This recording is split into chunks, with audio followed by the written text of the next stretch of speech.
Hey, creative souls, writers, word witches, thank you so much for tuning in. Do you want to know how you can use the energies of the full moon in Aries to benefit your writing practice? I'll be talking about that very thing right now in this video. But first, I want to thank you so much for being here, for subscribing, for liking, commenting, and sharing. As I always say, it all bumps me up in the algorithm, gets me seen by more people, and allows me to grow my channel. And that's why I'm here to reach more people and help more people with their writing lives. And as some of you know, I had a goal to hit 500 subscribers by the end of September. And while I didn't make it, I appreciate each and every one of you so very much because I know that your lives are full and you could be doing any number of things with your time. And so that you choose to be here really means a lot to me. So my new goal, 500 by the end of December. And the good news is this, I will eventually get to 500, right? So it's all good. And this is how I feel about goals. And I share this with you because I see so many people with their writing and with other things set a goal. And then if they don't make it in the time frame they set, they think they have failed somehow. And I don't see it that way. I just think that's how goals work. If we didn't set that goal, we would not have made the progress that we made. And, it would be a different thing if I had just not been doing shit over here, just hanging out, playing around, and hoping that my numbers would magically grow. And that's not what I'm doing. And so I feel really good about where I am. And like I said, 500 will arrive when it arrives. So, for those of you who don't know me, my name is Johnny, and you can learn more about me at my website, johnnymazzacco.com. I will put links to all sorts of goodies in the description for you. And you can also check out my blog called Writing Through the Body. And I'm also now on Substack, so link to that as well. All right, let's talk first about the key elements of an Aries full moon, just in general. So, actually, here's what I want to do. Let's first just talk about full moons in general, then we will get to the Aries part of it. So, full moons are always about culmination and release. So, think of it like this: the moon is full, like imagine a balloon um, that has been filled up to its peak capacity. And so, this is like peak energy for the moon. It cannot get any fuller than it is on a full moon. It has reached its fullness. And so, in a way, it's kind of like a conclusion of sorts. And so, I like to think of it as like a big exhale that can't be held or expanded any longer, anymore. And it's time to just let it go and move into a new phase. All right, so after the full moon, then it starts to slowly, gradually wane, right? While it's full, another kind of theme that we might see during a full moon is, let's see, you call it emotional revelation. And so emotions can get really amplified during a full moon. Hidden feelings can come to the surface, especially within relationships and within yourself.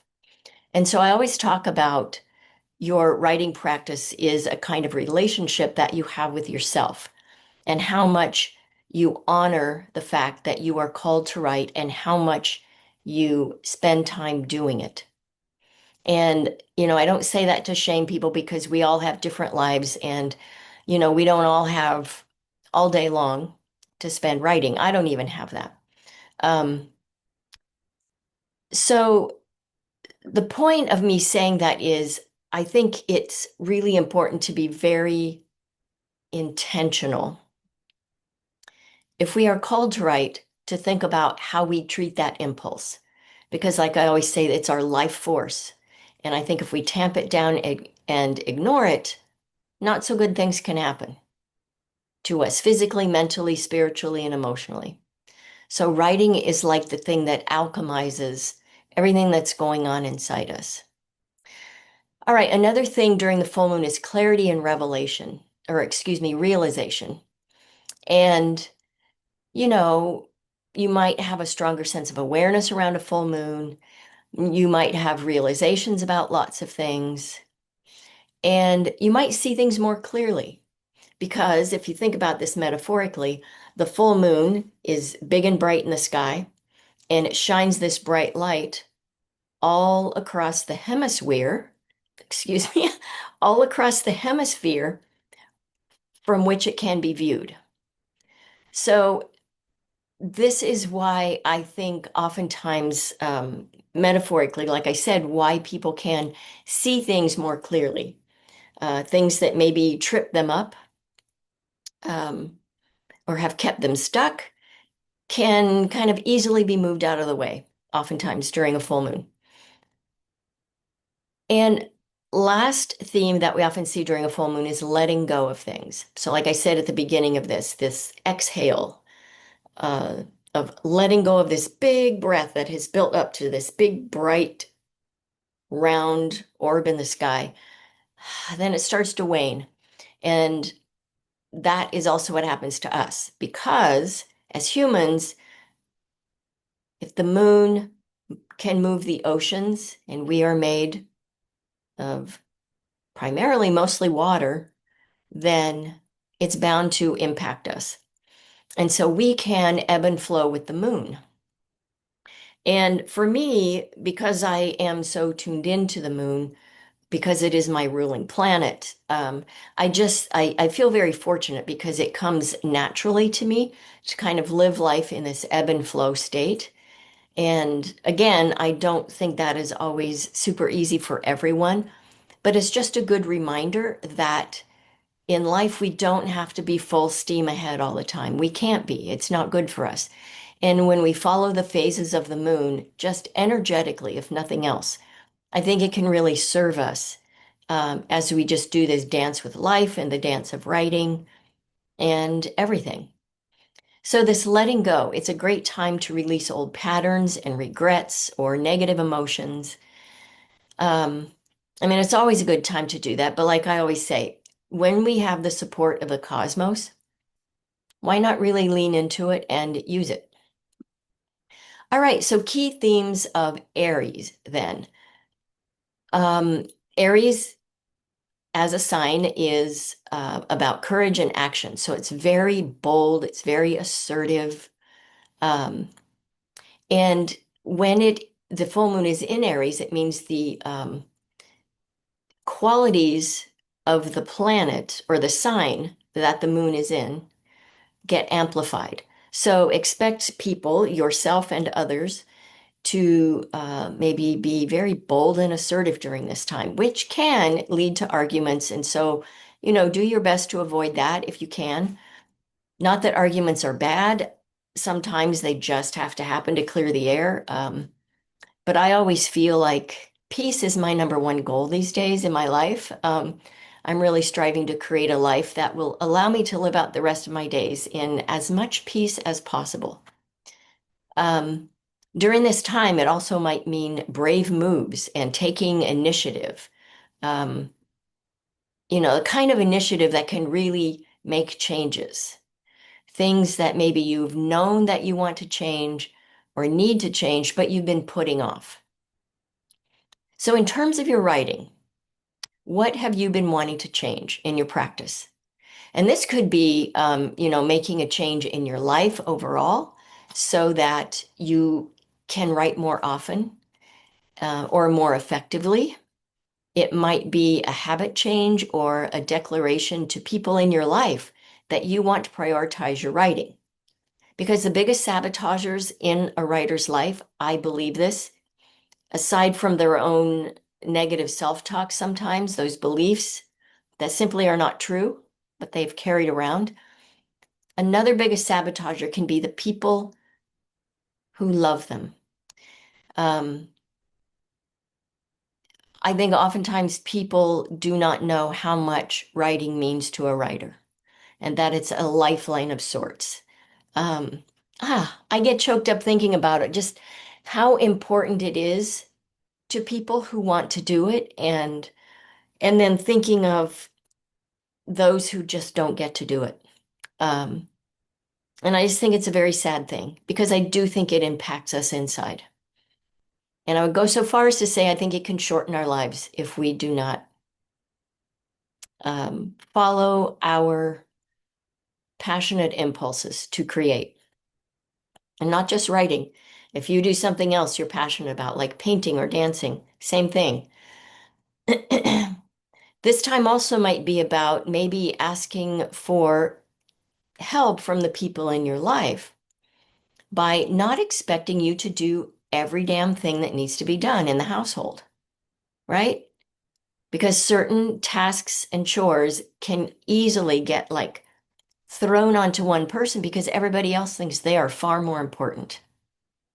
And so if this has happened to you, now is the time to say something and do something and make it stick. Let them know you are serious. Sometimes people we live with might come knocking on our door while we're trying to write, and they think just this one little question. But what they don't know is when they do that, they have fucked up your flow. And when you're in flow and someone knocks at the door, I don't know about you, but I just want to go at them. Um, it is like, and this doesn't happen to me anymore because I just live with a cat and she's very respectful in many ways and never interrupts my writing. But I just used to feel like I was in a trance of sorts when I would get into flow. And then to have somebody come at the door and knock, even when I had a sign on it that said, writer at work, please do not interrupt. Um, so yeah, this would be a really good time to use this boldness of this full moon and make damn sure people in your life know how important writing is to you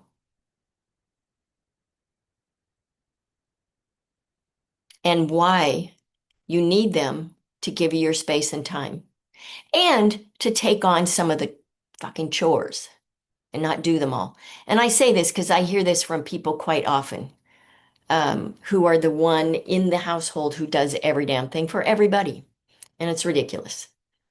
Um, this could also mean making a change in your practice itself. So maybe creating more time in your schedule for writing. You know, like in September, I did my no series September and I gave up watching TV series because for me, this is my spectrumy brain. I fixate on things and it's great when it's a good thing.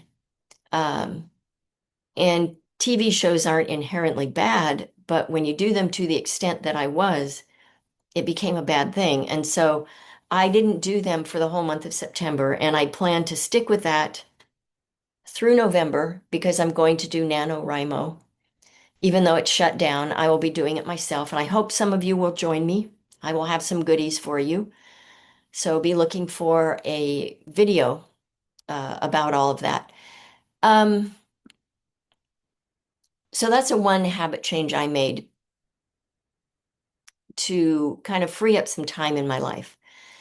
And, you know, maybe freeing yourself up from trying to edit while you write, just allowing yourself to write and knowing that you can make it pretty later, knowing that writing freely is not a waste of time, and that in fact, that's the way it's supposed to work, right? It's supposed to be ugly and messy in the draft stage. That's a good thing. That means you're getting tons of good ideas out there that then you can shape and do something with later. And I will say this, just because you have one single first draft, it doesn't mean the second one is going to be your final one. In fact, it probably won't be. And people don't like hearing that, but it is the truth. And so I still consider a second draft an ugly, messy draft. Um, and I think that is something to strive for. So let's talk about the release and letting go. So as I mentioned earlier, that's what a full moon generally is about. So think about patterns, connections, or situations in your life that, or in your practice, that are no longer healthy or supportive, like my addictive consumption of TV shows. For you, it could be some dietary thing. It could be some other habitual thing. I think anything we do in habit that is not good for us is not good for us. I mean, it's that simple. And I think anything we do to make our lives healthier and better, I think that can only enhance our writing practice. Because if we believe what Candace Pert, neurologist, said, or neuroscientist, she said that through her scientific studies, she found that the body itself is the subconscious mind. If you treat your body in a bad way, and if that is your subconscious, how is it going to serve you when you write? I don't see how it can. So, is there some habit that you can let go of to enhance your writing life or your practice? Something that will bring some ease to your writing. This full moon in Aries also, as I think I mentioned earlier, alluded to at least, is it's about emotional intensity. So during a full moon, uh, and especially in Aries, we can, Aries is fiery and instinctual. So we can come to these like what might feel like almost sudden, big emotional realizations about things. And I don't know if you work this way, but I do. It's like I carry things around back here and I'm aware of them. Um, and I know I may need or want to change something. And then all of a sudden, one day, it's just like clear as can be. I know there is no other way than to make the change. So I make it and there's no going back. And I've done this often in my life, even with big things.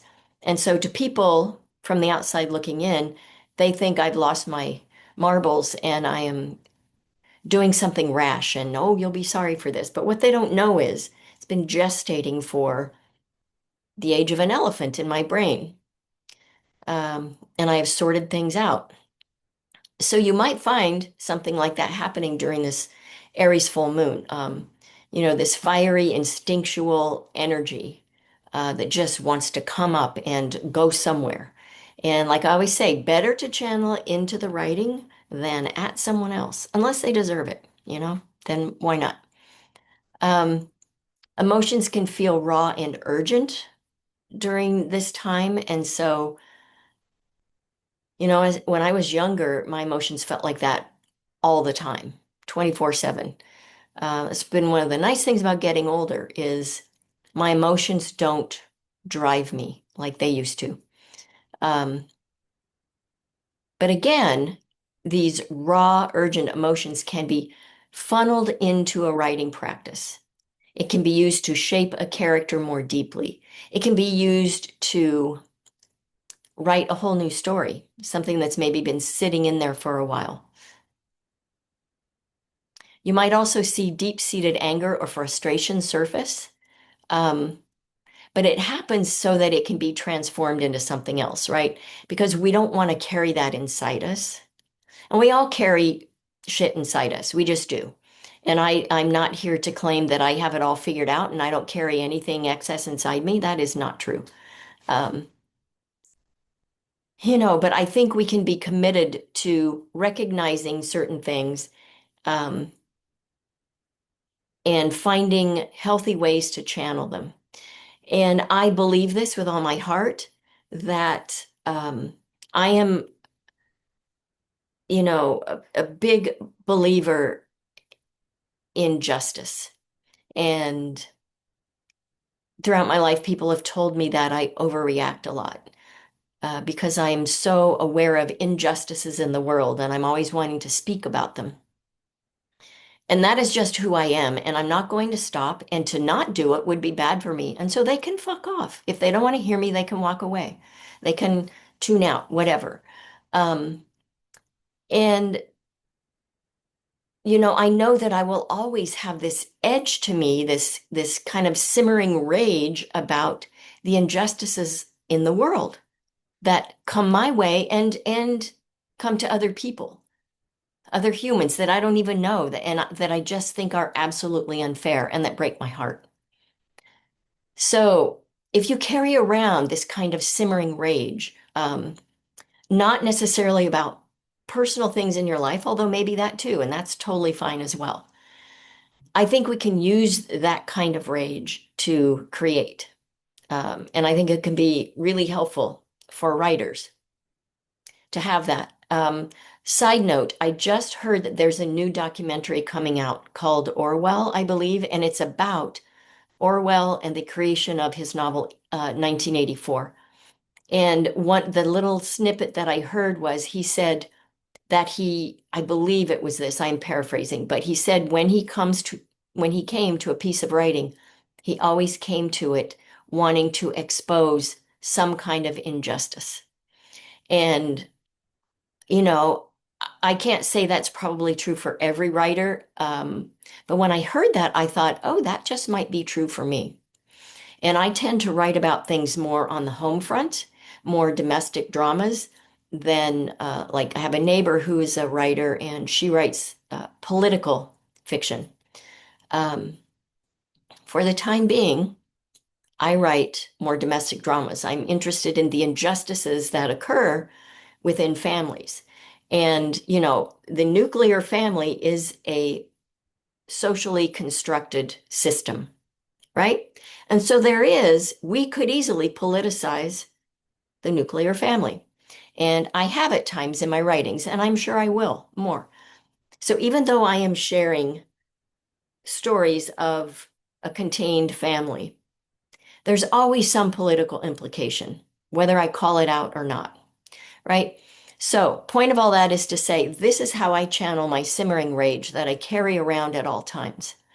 And there is no way for me to not have that because I see too much and I'm aware of too much. And so it is. And I would say for those of us who write, we are fortunate because our writing practices do help us dredge up and then transform all these feelings we carry inside us. And I will say this, if you have very strong feelings about anything, that's probably something you ought to write about. And I'm going to be doing some videos on banned books because banned books week starts, I believe, the day before the full moon or maybe the day of it. Um, so, and the reason I want to highlight that is partly because of the time that we're in and the light I want to shine on how important it is that we be able to maintain our voices. Because that is absolutely being threatened. And so if you have anger or frustration over this time or anything else that has led up to it, put it in your writing, get it out there, get it out of yourself and get it out to other people, because this is a great time to channel that. So you can either use the raw energy, so not necessarily emotions, maybe, to get really ferocious about your writing, right? And protective of it. So I've talked a lot about how we want to protect our precious ideas and words. And I think that's always the case. And with this rawness of this Aries full moon, I think we can really go at some things with a fire that maybe we typically don't. And so I hope you will do that. I hope you will give it a try. You can also use this kind of fiery energy that's not necessarily doesn't have to be about anger and rage. It can be just this feeling of being propelled and wanting to you know, God damn it, I'm going to do this now. And everybody get out of my way. Um, oh yeah, as I sit here, ice is in my city and I can hear what I believe is a Black Hawk helicopter flying around because I live near downtown. And it is not near the ice facility, but they are checking out the city. And so hopefully they're finding lots of crime and plenty of riots. And I say that very tongue in cheek because if you live in Portland, you know what a crock of shit that is. So anyway, I digress. Back to this, yes, as you can see, I'm feeling kind of fiery and pissy, but then I always am. This fiery energy can be used to just propel you forward in your writing practice. And it can really go a long way to bolster this, kind of emotional impact of scenes. So say you have a scene that is going to be a really fiery scene. Maybe it's an argument, a fight, something very tense. This would be a great time to write that, I think, and really um, kind of find that fire inside yourself and use it to write that difficult scene. Which leads to inner fire and purpose. So, fiery Aries energy, which again, amplified by the full moon, might also help you really laser focus on your true needs and desires as they pertain to your writing. So it might be a good time to really think about like, what does writing mean to you?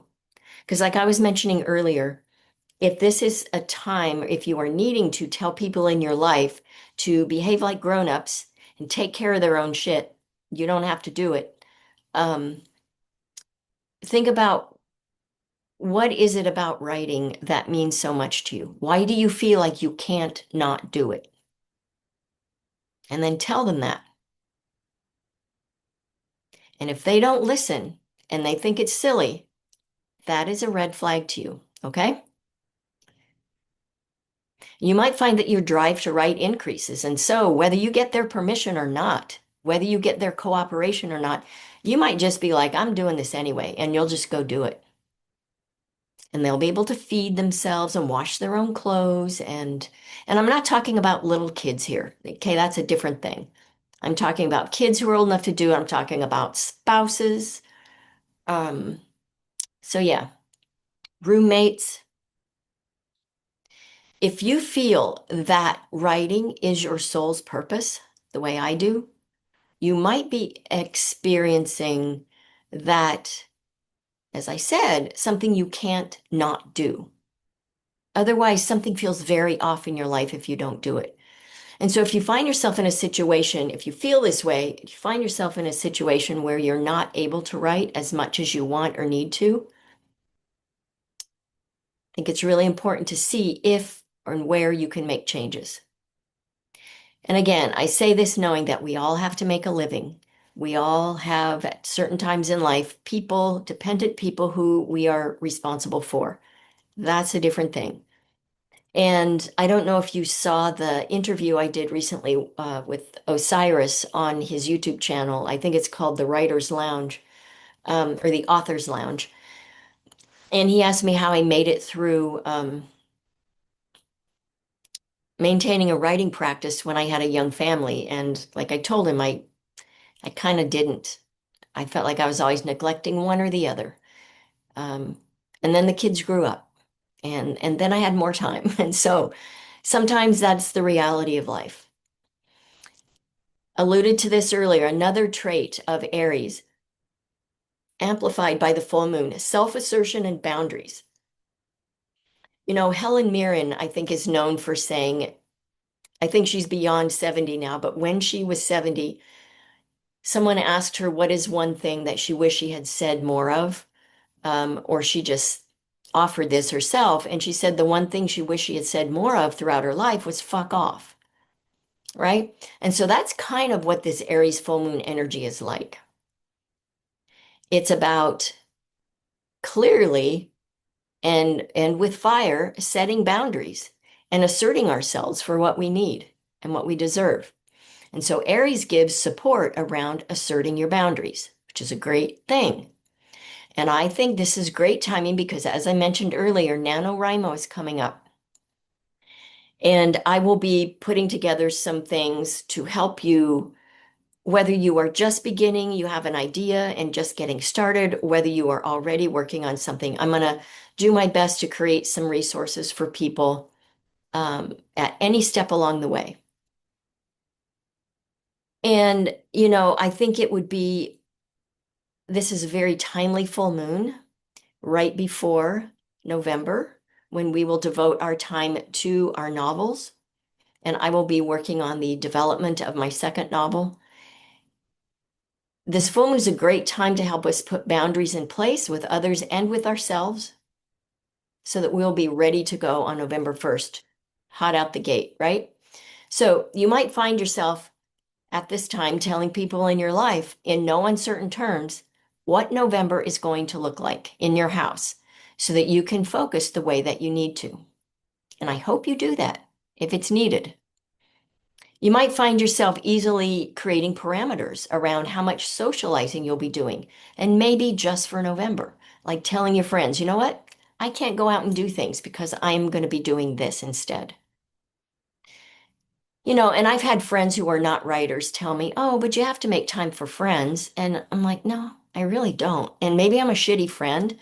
Um, but I just feel like if they want to be my friend, then they need to understand that I need these periods where I just disappear. And I'm good doing it. And if they, don't like that, they take offense and want to go on their way, then that's okay too. Um, Another good thing about getting older is I become very good at detaching from people.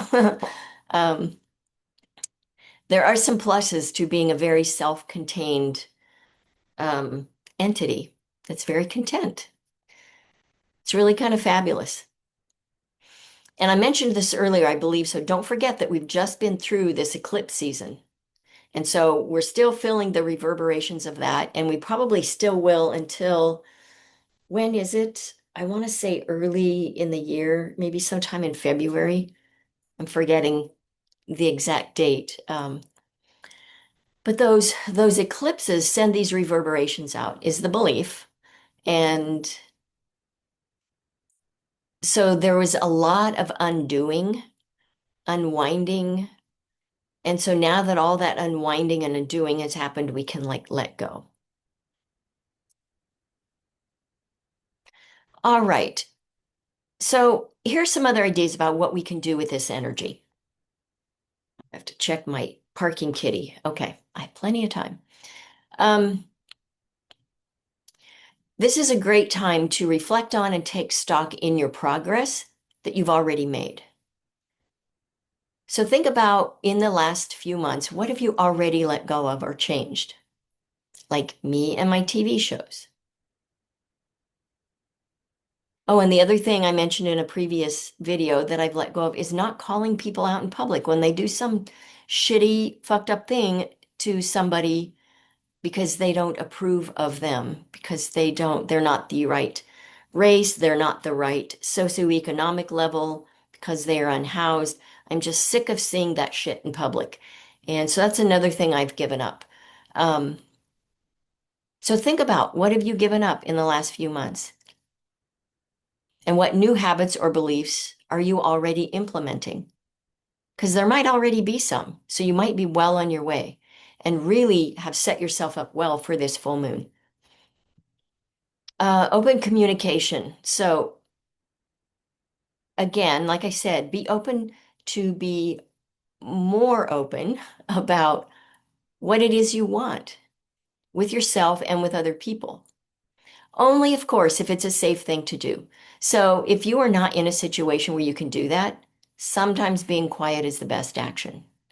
And that's just self-preservation. That's not being weak or timid. That is knowing, like, who you're living with, for example. That is knowing who you work for. If you know that you're going to be abused in some way, gaslit in some way, shamed in some way, then it's best not to get into it with them. And probably I will say, if you can, best to get away from them. I mean, I'm not a life coach and I don't think life coaches do that, but I'll just say this as a loving friend. If someone is treating you that way, please do what you can to get away from them. And of course, have support in doing it, but being with people who put us down, don't honor our dreams and goals, and who shame us and gaslight us, not good. Not good for us sensitive writers. And I know firsthand. And I got away. And I want to make it clear for people who know anything about my personal life, I'm talking more about lots of employers I've had, certain friends I've had, and my first husband, not the father of my three kids. Very good human. Of course, we obviously had our differences, but um, I'm always careful to make it clear that I am not grouping him in that, and that's for him out of respect, and also for my kids. Um, Yeah. So I hope you have at least one person in your life who supports your desire to write. And I would just say, really lean on that person. And if that person is me, please keep tuning in, leave me comments, see what else I offer that I can support you. And I'm going to be doing a video coming up about everything I offer to support people. Because I think sometimes people think, oh, she just has YouTube, she just has Substack. But I have many, many offerings um, that I have to share with you. And so I'll do a video on that and I will spell them out a little bit more, or a lot more actually, so that you know that. Because I really do, this is in addition to my own writing, supporting other writers is one of my top priorities.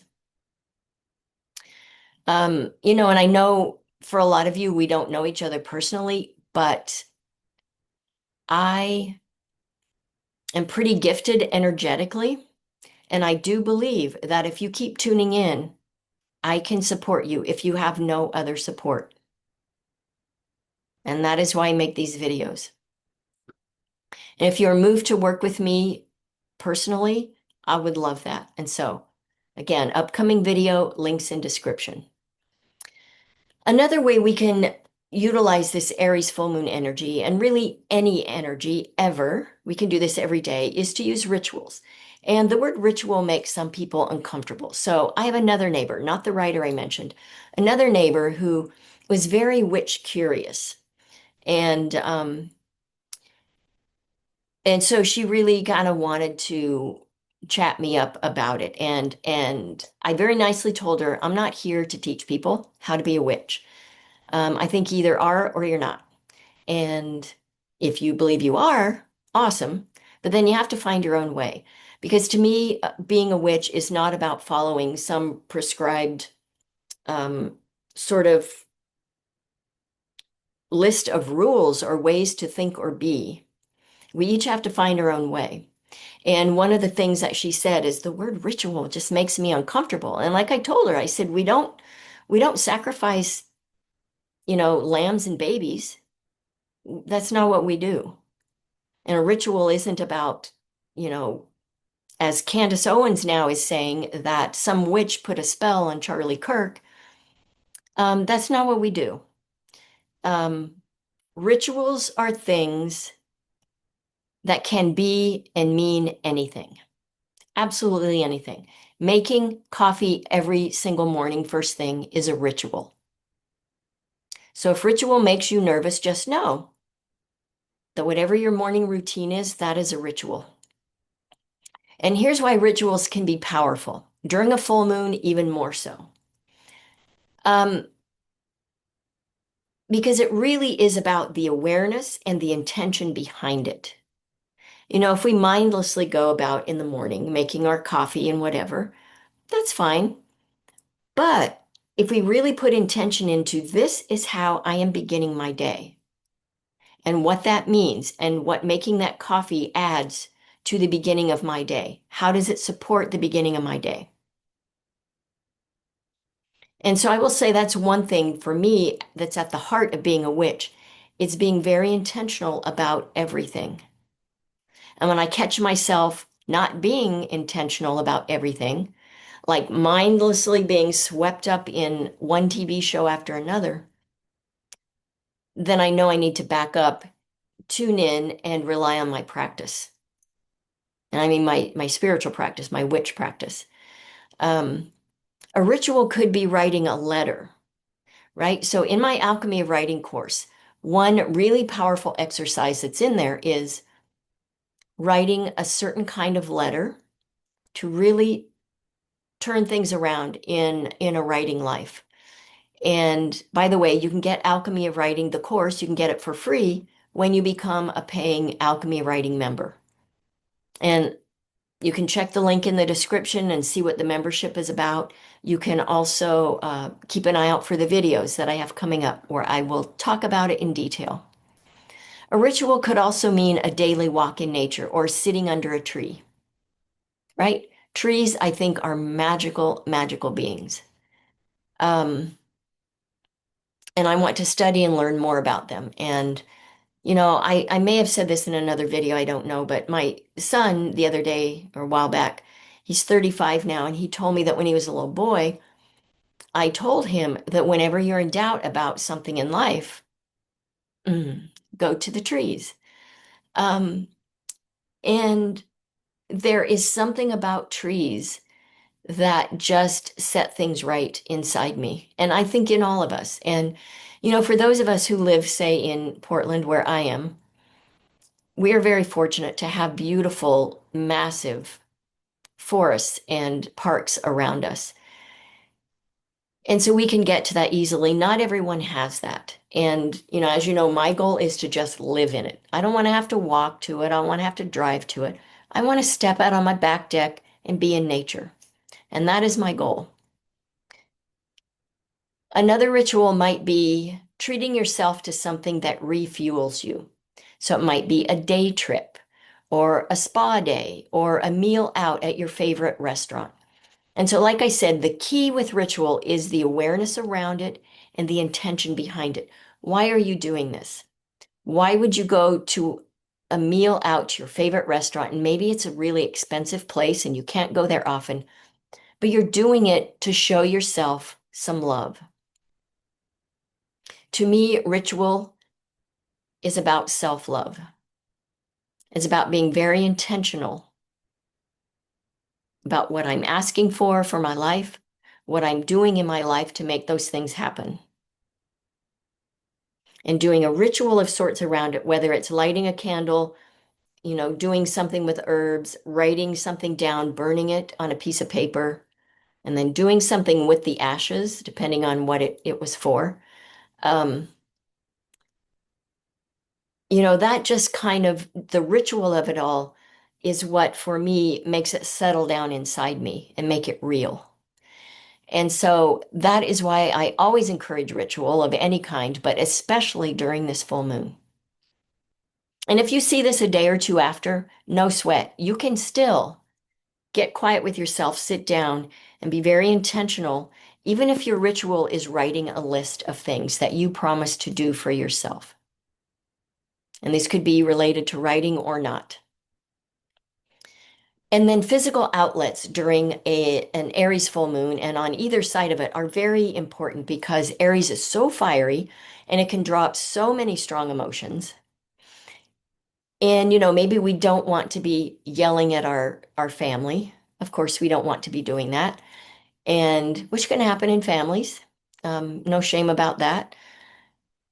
But getting out in public um, can also, for some of us, speaking for myself right now, draw up a lot of strong emotions.